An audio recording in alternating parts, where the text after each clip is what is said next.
Stop making mushy and fishy snail cakes. Today, I'll show you my secret to making fried snail cakes that are incredibly crispy, springy, and so fragrant even your neighbors will come knocking for the recipe. The first secret lies right in the cleaning process.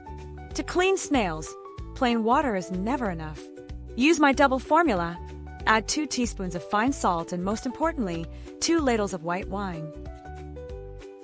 The wine doesn't just sanitize. It's the #1 enemy of that fishy odor, ensuring your snail cakes smell amazing. Trust me, remember to use your hands to squeeze and knead them thoroughly. After kneading, don't rush to rinse. Let the snails rest for about 5 minutes. This waiting period allows the salt wine mixture to penetrate deep inside, forcing all the grime and slime out of the shells. It's a short wait that makes them 10 times cleaner. After 5 minutes, you'll see the water turn murky with dirt. Now rinse them thoroughly. Many avoid snails, fearing they're too cooling for the stomach. But in Eastern medicine, we balance the snail's cooling nature by pairing them with warm aromatics like ginger, lemongrass, and chili.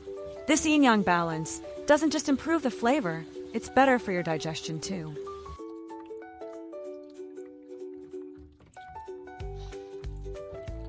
Now for the blanch and shock secret.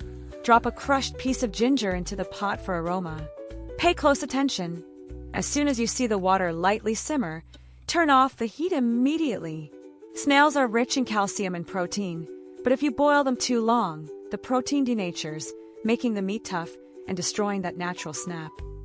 Rinse immediately under cold running water to thermal shock the snails, helping them maintain their crispiness and ensuring that wonderful crunchy texture we want for every single cake. Keep swirling the snails under the cold stream. This also helps wash away all the foamy residue and tiny bits of dirt that appear during the blanching process. We need them perfectly clean before continuing. While waiting for the snails to drain, where are you watching this from? Drop a comment below, I'd love to know. Next, let's prep the lemongrass. Cut off the hard base, peel away the dry outer layers, and keep only the tender white core. That's where the best essential oils are found, and it won't be fibrous when you eat it. If you find these tips helpful, don't forget to like and subscribe right now. Your support is what motivates me to share more kitchen secrets. Cut off the leafy tops and just keep the bulb part. Now for the wild beetle leaf, this is the soul of the dish. Without it, you lose 50% of the flavor.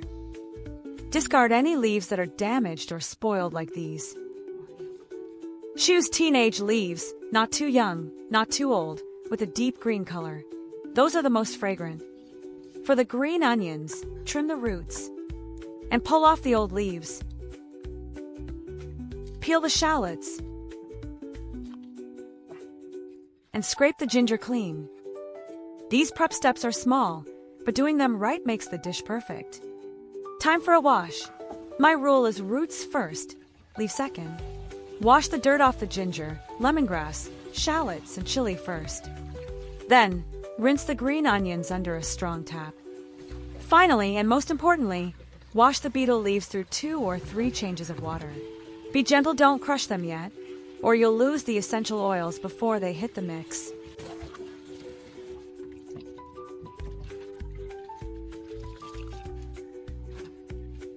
Now let's grind the snails. Here is the mistake 90% of people make, grinding them into a paste. Just pulse the blender for a quick, coarse grind only. Don't grind it into a paste. We need those small snail chunks so you can hear that satisfying crunch when you take a bite. Once done, move them to a bowl. Use scissors to snip the lemongrass and chili into the grinder. Then add shallots and ginger.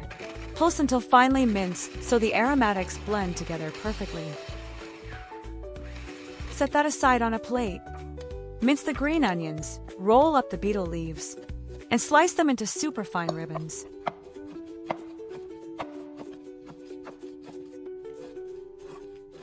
Now for the most important part, the unbeatable filling recipe.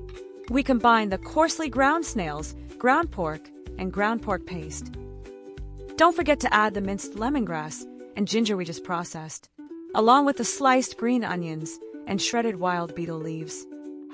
Season with 2 teaspoons of monosodium glutamate, a dash of salt and pepper, and 1 chicken egg to enhance the binding.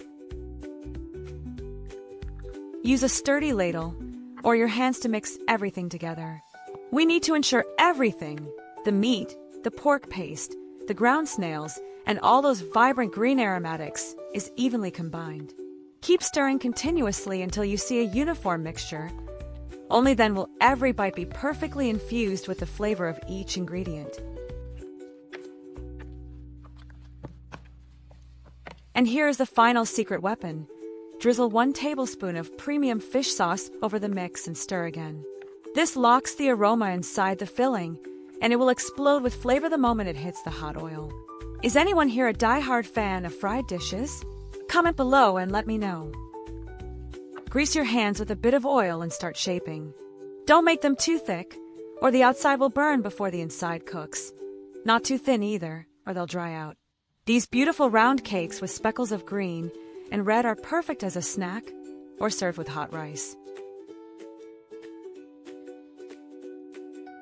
And here is the result after shaping for a while. The cakes are uniform, and the colorful specks of green from the beetle leaf and the snail pieces are truly eye-catching.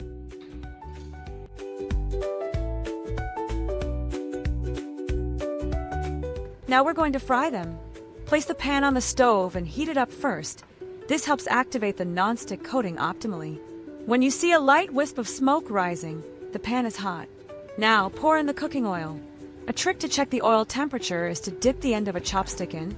If you see tiny bubbles quickly forming and bubbling around the chopstick, the oil is ready. Lower the heat to medium and gently place each cake into the pan, one by one. Arrange the cakes slightly apart so they are easy to flip and cook evenly.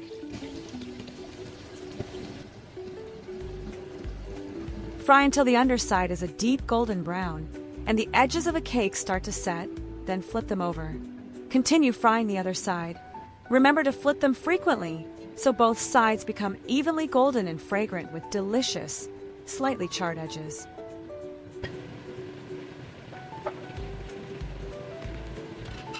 Once they are evenly golden brown on both sides and the aroma is irresistible, transfer them onto a sieve or paper towel to drain excess oil.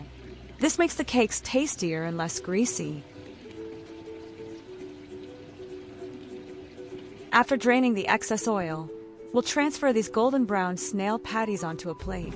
Arrange them neatly. Don't they look truly appetizing? The snail patties are beautifully golden, crispy on the outside, crunchy on the inside, rich in flavor, and warm with a taste of ginger and lemongrass. A comforting, healing dish perfect for a chilly day. Thank you for watching this video to the very end. Goodbye, and I'll see you in the next cooking video.